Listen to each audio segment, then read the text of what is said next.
नमस्कार, अपना बिहार देख रहे हैं आप और मैं आपके साथ रंजना रावत। बुलेटिन की शुरुआत करेंगे और उससे पहले सबसे बड़ी खबर आपको बता दें कि बिहार एटीएस और एनआईए की संयुक्त कार्रवाई। बिहार से आपको इस वक्त की बड़ी खबर बता रहे हैं, जहां बिहार एटीएस और एनआईए की संयुक्त कार्रवाई अरमान अली उर्फ अरमान मंसूरी को गिरफ्तार किया गया है। छपरा के मढ़ौरा थाना क्षेत्र का निवासी है अरमान अली। तो बिहार से बड़ी खबर आपको बता रहे हैं, जहां बिहार एटीएस और एनआईए के संयुक्त कार्रवाई में अरमान अली उर्फ अरमान मंसूरी को गिरफ्तार किया गया है। छपरा के मढ़ौरी थाना क्षेत्र का निवासी है अरमान अली। जम्मू कश्मीर के आतंकियों को पिस्टल सप्लाई करने का आरोप है। पहले से गिरफ्तार जावेद का बताया जा रहा है साथी। अरमान के अलावा गुड्डू अली की जम्मू से हुई है गिरफ्तारी।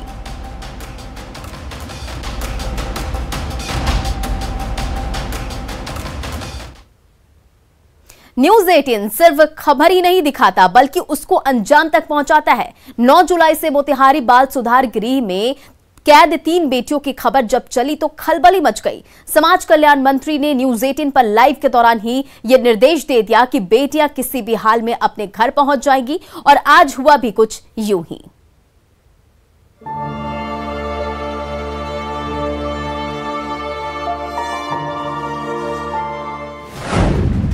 बेटियों का दर्द न्यूज 18 ने दिखाया। बाल सुधार गृह ने तीनों लड़कियों को दरभंगा बाल सुधार गृह को सौंपने की बात कही। खबर को उसके अंजाम तक पहुंचाया। न्यूज 18 पर खबर देखकर स्वतः संज्ञान लिया गया है। हुआ खबर का ऐसा असर, और न्यूज 18 की खबर का ये बड़ा असर, जिसमें तीनों बच्चियां दरभंगा पहुंच चुकी हैं। बेटियां पहुंची अपने घर।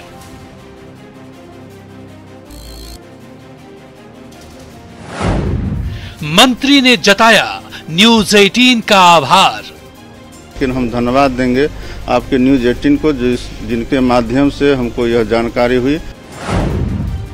खुशी के आंसू छलका रहा परिवार।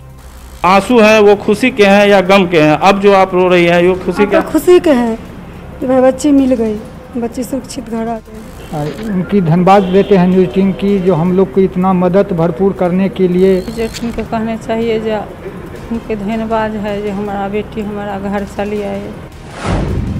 बख्शे नहीं जाएंगे बेटियों के गुनहगार। जांच तो निश्चित रूप से होगा कि इस तरह का अगर घटना आगे भी होती है तो इस तरह किसी भी परिवार के लोगों को कहीं आने जाने की आवश्यकता नहीं पड़े। जांच के बाद कार्रवाई करेगी सरकार।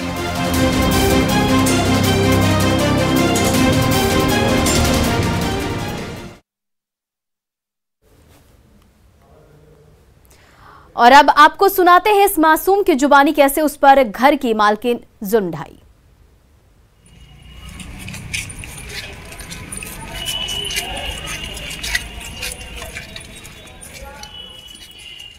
तो परिवार को सौंपी गई बेटियां। आपको बता रहे हैं दरभंगा से खबर, विपिन कुमार दास की ये रिपोर्ट है,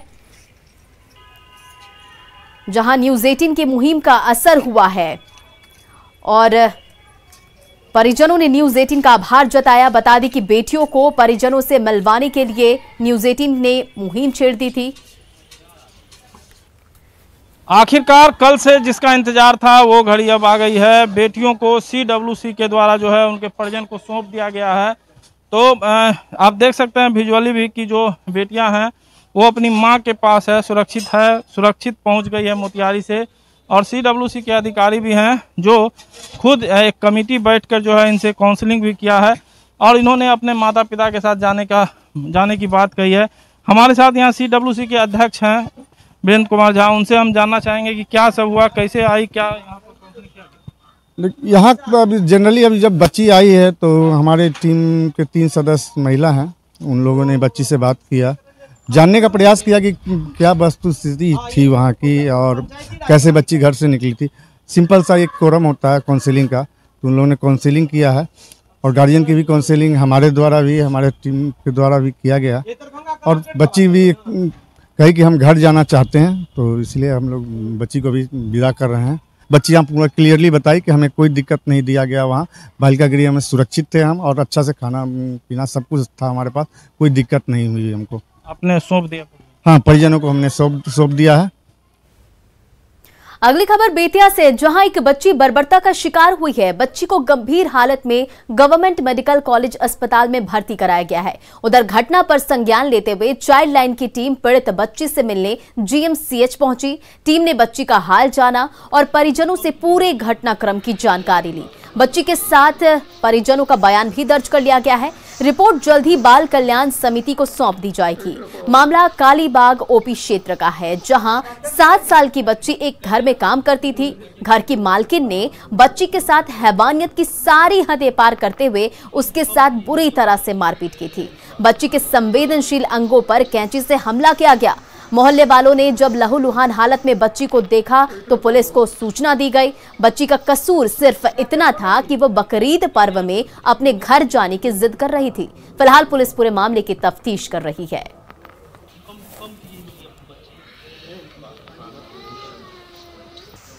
कॉलर फोन किया है कि एक बच्ची को मार पीट के बुरी तरह से घायल कर दिया है और समझिए कि बच्ची जो है बहुत सीरियस कंडीशन में है।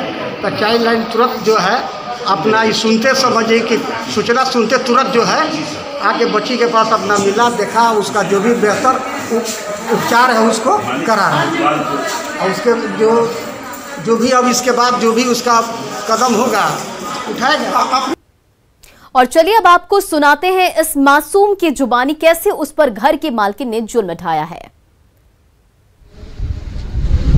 कौन मरा है? आंटी। जोर से बोलिए। आंटी। आंटी मरी हैं? हाँ। क्या चीज से मरी है? बेलना चोर, पाइप चोर, लाते लाते और हाथ से। बेलना चौकी से? हाँ। और क्या चीज से मरी है? और पाइप से। पाइप से? हाँ। कहीं काटा भी गया है? हाँ। चोट लगा है? हाँ। खून भी बह रहा था? हाँ। बिहार विधानमंडल के मॉनसून सत्र से पहले विधानसभा अध्यक्ष विजय कुमार सिन्हा ने आज बैठक की और पिछले सत्र में हुए मारपीट और बवाल को लेकर कहा कि सभी को मर्यादा का पालन करना चाहिए। स्पीकर ने कहा कि विधायिका से संबंधित मामला आचार समिति को दिया गया है और उसकी रिपोर्ट के आधार पर आगे की कार्रवाई की जाएगी। स्पीकर ने कहा कि वीडियो फुटेज के आधार पर कार्रवाई की गई है, जिसमें 2 लोगों को चिन्हित किया गया है और 2 पुलिसकर्मियों पर निलंबन की कार्रवाई भी की गई है। 26 जुलाई से शुरू हो रहा है और 30 जुलाई तक चलेगा। इसमें सभा की कुल 5 बैठकें होगी। इस संबंध में कतिपय व्यवस्था सरकार के विभिन्न विभागों द्वारा की जानी है। इस संबंध में प्रभारी सचिव बिहार विधानसभा एजेंडावार विषय प्रस्तुत करेंगे। इसके पहले यह बता दूं कि भवन निर्माण विभाग, स्वास्थ्य विभाग से संबंधित कुछ मुद्दे हैं जिन पर विशेष रूप से चर्चा आवश्यक है। बिहार विधानसभा के मॉनसून सत्र की तैयारियों को लेकर विधानसभा अध्यक्ष ने आज बैठक की, जिसमें बिहार सरकार के कई अधिकारी मौजूद रहे। विधानसभा में सुरक्षा व्यवस्था को लेकर डीजीपी एसके सिंघल ने कहा कि मीटिंग में कई महत्वपूर्ण बिंदुओं पर चर्चा हुई और जो व्यवस्था चली आ रही है वो लागू रहेगी। इसके साथ साथ कई अन्य व्यवस्थाएं भी होंगी जिससे किसी को भी कोई परेशानी नहीं हो और विधानसभा की सुरक्षा काफी सख्त रहेगी। जो व्यवस्था पहले से होती आई है वैसी ही व्यवस्था जो है वो इस बार होगी। और भी कुछ चीज़ों पे चर्चा हुई है कि व्यवस्था को कि किस तरह से फेल प्रूफ बनाया जाए ताकि किसी को कोई इनकन्वीनियंस ना हो। और इसी पे सब ज़्यादा चर्चा हुई है और व्यवस्था हम वो कर रहे हैं। इधर बिहार में बच्चों के स्कूल खोलने को लेकर शिक्षा मंत्री विजय चौधरी ने कहा कि राज्य सरकार की मंशा है बच्चों के स्कूल जल्द खुले, लेकिन कोरोना की तीसरी लहर को देखते हुए जब तक कोई स्पष्ट निर्णय नहीं हो जाता तब तक बच्चों की जिंदगी को जोखिम में डालकर स्कूल नहीं खोला जा सकता है। तो तीसरी लहर की आशंका बनी हुई है। सरकार की मंशा है कि जल्द स्कूल खुले, स्पष्ट निर्णय तक स्कूल नहीं खुलेगा और 6 अगस्त के बाद सरकार के बिहार में कोरोना की स्थिति की समीक्षा करेगी। उसके बाद ही स्कूल खोले जाने का कोई महत्वपूर्ण निर्णय लिया जा सकता है। आईसीएमआर का जो अभी कल रिपोर्ट आया है, कल के अखबारों में आया था, परसों उन लोगों ने कहा है कि कुछ हम लोगों में इम्यूनिटी डेवलप किया है 60-70% में और बच्चे ज़्यादा सुरक्षित हैं। लेकिन जो तीसरे लहर की बात हो रही है, जब तक उसके संबंध में कोई चीज़ स्पष्ट नहीं होगी तब तक इसमें फैसला लेना मुश्किल लगता है। अगली खबर वैशाली के लालगढ़ से है, जहां महाराणा प्रताप चौक पर पति पत्नी और वो फिल्मी कहानी देखने को मिली। इस दौरान बीच सड़क पर काफी देर तक तीनों के बीच हाई वोल्टेज ड्रामा चला, जिसे देखने के लिए मौके पर लोगों की भीड़ भी जमा हो गई। यहां वैशाली प्रखंड के पुरैनिया की रहने वाली एक महिला अपने बच्चों के साथ महाराणा प्रताप चौक पर पहुंची और लालगंज प्रखंड के मानपुर के रहने वाले अख्तर मियां को अपना पति बताने लगी, जिसके बाद बखेड़ा खड़ा हो गया। दोनों के बीच सड़क पर तीखी नोकझोंक होने लगी। इसी बीच अख्तर मियां की पत्नी भी मौके पर आ धमकी और फिर तीनों के बीच झगड़ा शुरू हुआ। अख्तर मियां की पत्नी होने का दावा करने वाली महिला ने आरोप लगाया कि अख्तर मियां ने उसके साथ शादी की और किसी किराए के मकान में उसे छोड़कर फरार हो गया। महिला के आरोपों पर अख्तर मियां चुप हो गया, जबकि अख्तर मियां की पत्नी ने उस महिला पर झूठ बोलने का आरोप लगाया। हम बोले हैं कि आप झूठ ना बोलिएगा, अरे आपको बाल बच्चा भी है, हमको बाल बच्चा भी है, झूठ आप नहीं बोलिएगा। कहीं बोले हैं कि नहीं हमको जनाई नहीं है मरद है, तो हम कहे हैं कि आप हमसे शादी करते हैं तो जिंदगी भर भार उठाना होगा तो करिए, और नहीं भार उठाना होगा तो हमसे मांग में सिंदूर मत डालिए। तो नहीं हम जिंदगी भर के भार हम उठा लिए, हम देखेंगे आपको, हम जिंदगी में वहाँ देंगे से बोले। तो क्या कहना है? अरे कहना है को दी होगी ना, अरे चलिए ना, अब जब कर रही लड़की तो हम क्या करें, हम क्या करें, क्या कहना है? सही बात और हम सब ये कर रहे हैं ना तो हम बिल्कुल मान ली। झूठ बात है, झूठ बात है। हम पति है, हमको देखिए वही बच्चा है, दो सियान बच्चा है, पुतो भी है, दूसरा शादी करेगा ये बनाने तक की बात कर रहे हैं कि शारीरिक संबंध। हमको पति कभी ना उसका यहाँ गया, कभी नहीं, एक दिन नहीं गया, एक दिन नहीं। दोस्त को लेके गया है, दोस्त को भी साथ नहीं, दोस्त इसको पति पत्नी भाग गया था, ये पत्नी के चलते बोलो हमको शादी करा दो, तो जाओ तुम शादी कर लो, हाँ एगो लड़की शादी कर लो, वही से चल गया होगा। देखिए, पीड़ित महिला ने आरोपी पर झूठ बोलकर उसके साथ शादी करने का आरोप लगाया है। ऐसे में सवाल उठता है कि जब वो पहले से शादीशुदा है तो उसके झूठ बोलकर महिला को गुमराह क्यों किया उसने? आखिर आरोपी ने उस महिला को धोखा क्यों दिया? आरोपी ने अपना गुनाह कबूल कर लिया है, ऐसे में उस पर अब कार्रवाई कब होगी?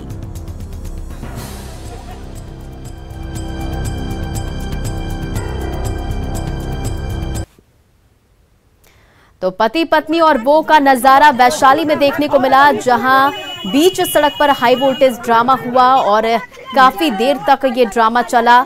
महिला का अख्तर मियां पर आरोप है कि उसने शादी कर उसे अलग घर में रखा था और फिर छोड़कर भागने का आरोप है, लेकिन अख्तर मियां की पत्नी कह रही है कि ये गलत आरोप लगा रही है महिला।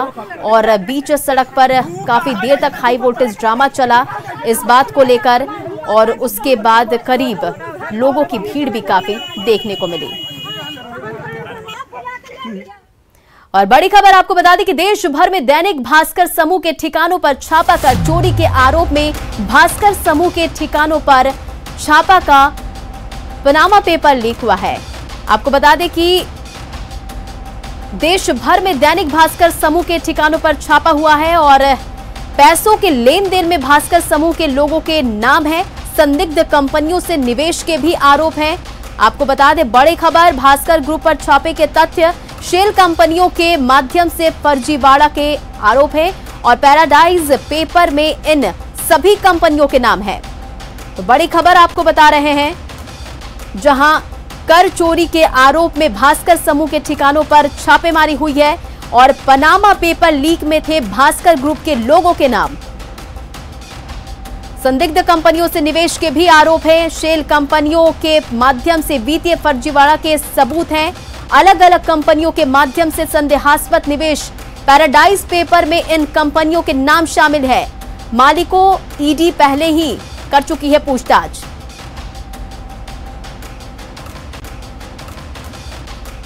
आपको बता दें कि मालिकों से ईडी पहले ही कर चुकी है पूछताछ।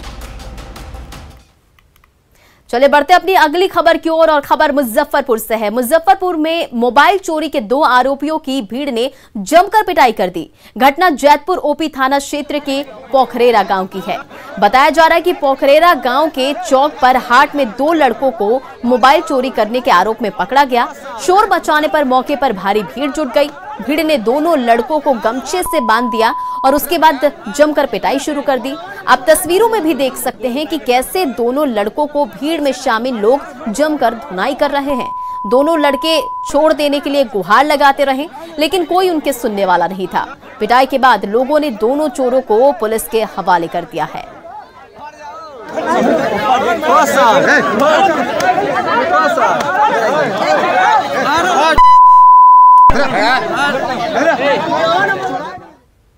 अगली खबर गया से है। गया में मामूली विवाद को लेकर दबंगों ने घर में घुसकर जमकर तोड़फोड़ की और तोड़फोड़ की जो तस्वीरें हैं वो सीसीटीवी कैमरे में कैद हो गई।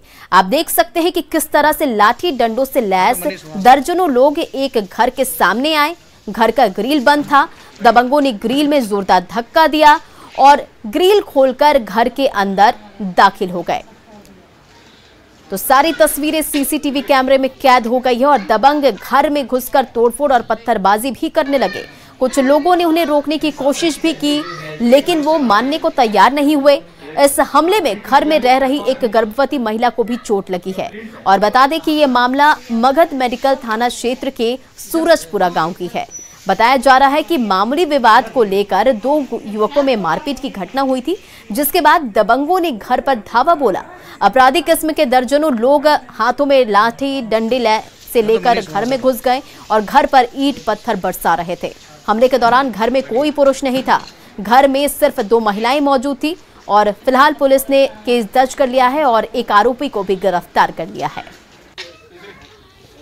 ना यही घटा है कि अंदर हेल के सब मारपीट किया है, तोड़फोड़ किया है, पसवान है वो सब। हाँ, पूरा अगल बगल सब तोड़फोड़ के मार चूर के सब निकल गया है। क्या वजह था? हैं? वजह क्या था? क्या कोई हल्का फुल्का बाहर आती था। हम लोग सास को तो बैठे हुए थे और उधर से एक बैग सब लोग इकट्ठा हो गए। गेट लगा हुआ था, मेन गेट। हम लोग इधर से गेट लगा दिए, उधर से आए, तोड़ा फोड़ी करने लगे, डंटा डंटी सब करने लगे। तो हम लोग अंदर बंद हो गए। फिर उन लोग को घुसने में नहीं बना तो फिर ईटा पत्थर सब करने लगे। उसी चक्कर में हमको थोड़ा चोट भी लग गया है। अगली खबर समस्तीपुर से, जहां रोसड़ा के एचडीएफसी बैंक के सीएसपी पर गांव के कुछ लोगों ने लूटपाट की घटना को अंजाम दिया और वहां के संचालक के साथ मारपीट की गई। मारपीट करने का सीसीटीवी फुटेज सामने आया है। मारपीट और लूटपाट की घटना 19 जुलाई की शाम 5 बजे की बताई जा रही है।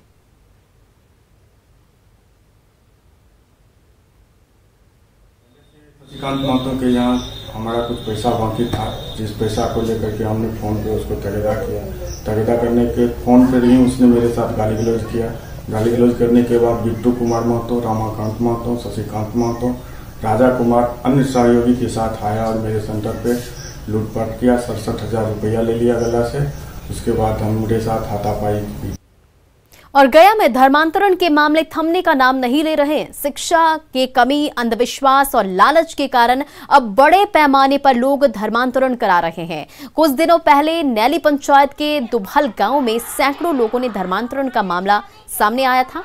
ऐसे में मामला डोभी प्रखंड से भी आया है, जहां नवनिर्मित चर्च में बड़ी संख्या में महादलित जाति के लोग प्रार्थना सभा में शामिल हो रहे हैं। हालांकि सभी लोगों ने अभी ईसाई धर्म नहीं अपनाया है, लेकिन यहां जितने भी लोग आए हैं वो सभी अंधविश्वास से ग्रस्त दिखाई दे रहे हैं। वो घर में बीमारी की बात करते हैं और दावा करते हैं कि पादरी के पानी से उनकी बीमारी ठीक हो जाती है, जबकि कई लोगों का कहना है कि चर्च में आने से उनका बिगड़ा हुआ काम बन जाता है। जबकि हकीकत है कि धर्म के नाम पर इनका माइंड वॉश किया जा रहा है, जिसके चंगुल में ये भोले भाले लोग आ रहे हैं। बहुत दिक्कत परेशानी होता था। मेरा बेटा का रजिस्ट्रेशन नहीं हो रहा था, महिला वाला लड़का का।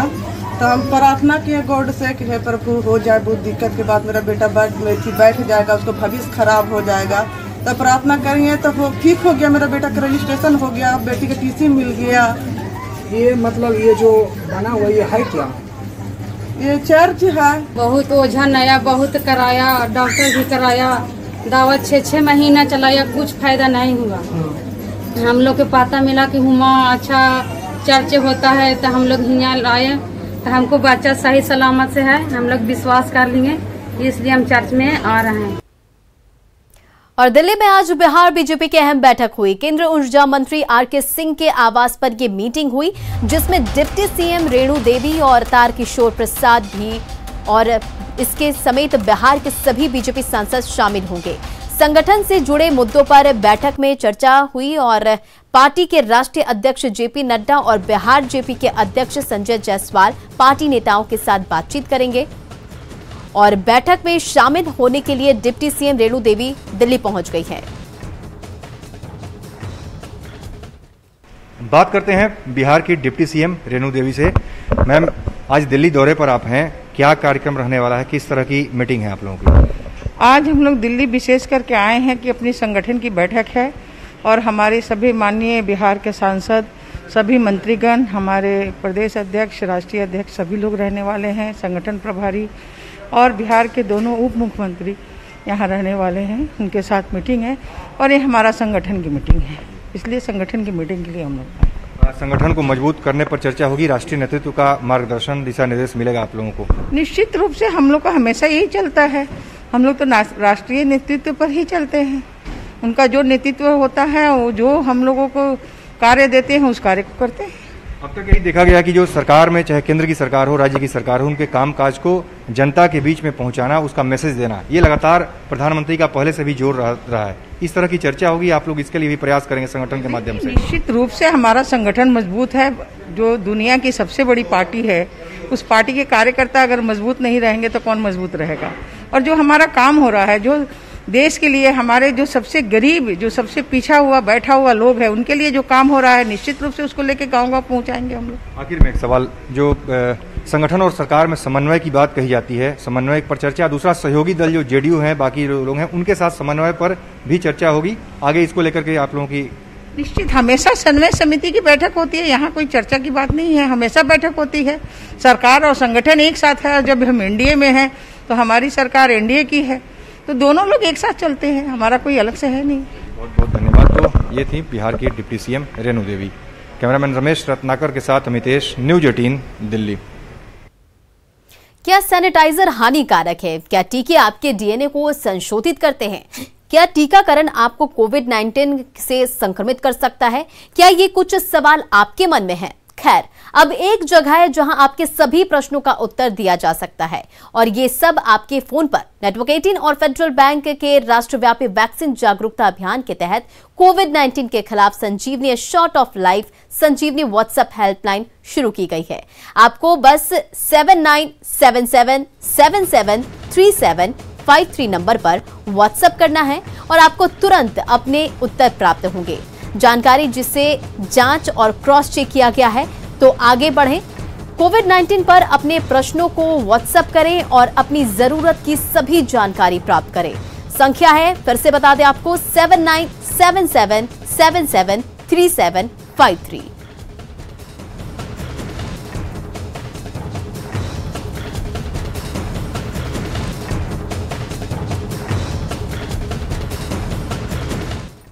और कोरोना से लड़ाई में मास्क सबसे बड़ा हथियार है। मास्क रूपी कवच से ही कोरोना वायरस को फैलने से रोका जा सकता है। इसलिए आप सभी दर्शकों से अपील है कि मास्क पहनिए, खुद भी सुरक्षित रहिए और दूसरों को भी सुरक्षित रखिए। फिलहाल इस बुलेटिन में इतना ही। आगे देखिए जोहार झारखंड।